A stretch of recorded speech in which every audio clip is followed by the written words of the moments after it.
সম্মানিত সুধী ও বন্ধুগণ,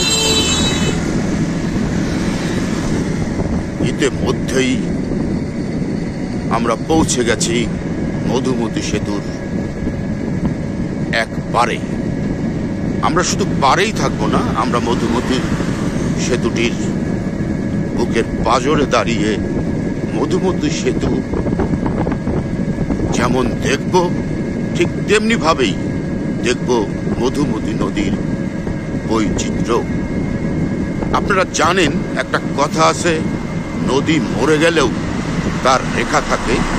এই মধুমতি নদী কিন্তু ছোট নদী নয়, ছোট নদী ছিল না। এটা কালের চক্রে নদীটা রেখা ধারণ করছে।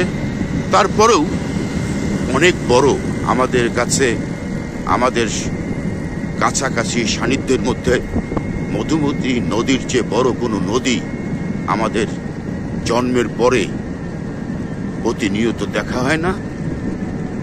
কখনো কখনো প্রয়োজনে দূর দূরান্তে যাবার কারণেই আমরা কখনো পদ্মা, কখনো যমুনা, কখনো মেঘনা, কখনো বা ধলেশ্বরী পার হতে হয়েছে। এই সেই সেতু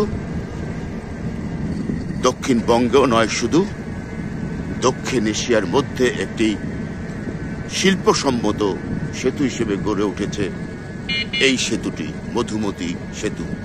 আমরা মাঝেই, সেতুর মাঝে দাঁড়াবো, আর দাঁড়িয়েই আপনাদের দেখাবো নদীর চিত্রলিপি। যদিও এখন অন্ধকার, নদীটা সেইভাবে দেখা যাবে না, দেখা যাচ্ছে শুধু মধুমতি সেতুর বৈচিত্র্য। এটা হচ্ছে মিডিল পয়েন্ট, যেখানে আমরা দাঁড়িয়েছি। এটা হচ্ছে মিডিল পয়েন্ট। এটা একটা দর্শনীয় স্থান হয়ে গেছে। শরণার্থীরা, দর্শনার্থীরা এখানে দেখতে আসে। চমৎকার এই দৃশ্যলিপিটি আপনাদের দেখাচ্ছি। নদীটা পরিপূর্ণভাবে দেখানো সম্ভব হচ্ছে না। দূর থেকে, বহু দূরে কিছু আলো জ্বলছে। আমাদের অঞ্চলের মানুষ যারা মৎস্যজীবী, তারা এই নদী থেকে মাছ ধরে। মধুমতির ইলিশ দেশের বিখ্যাত একটি ইলিশ। আপনারা সামনেই দেখতে পাচ্ছেন আমাদের সেই বিআই মামুন ভাই দাঁড়িয়ে আছে। উনি বলল যে অনেক দিন এই মধুমতি নদী দেখা হয় না।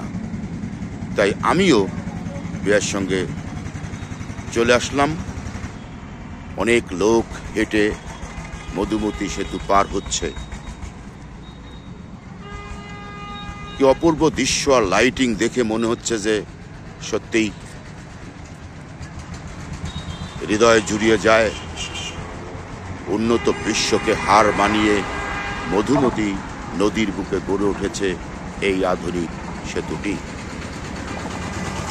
নদী দেখা না গেলেও নদীর বুকে আলো দেখা যাচ্ছে, লাইটিং দেখা যাচ্ছে।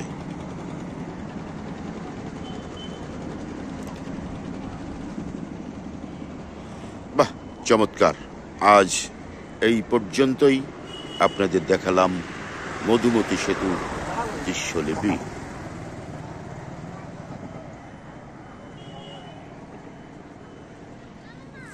সুদীর্ঘ পথ যেন মনে হয় মধুমতি সেতু।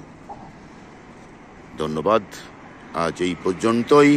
সবাই ভালো থাকবেন, সুস্থ থাকবেন।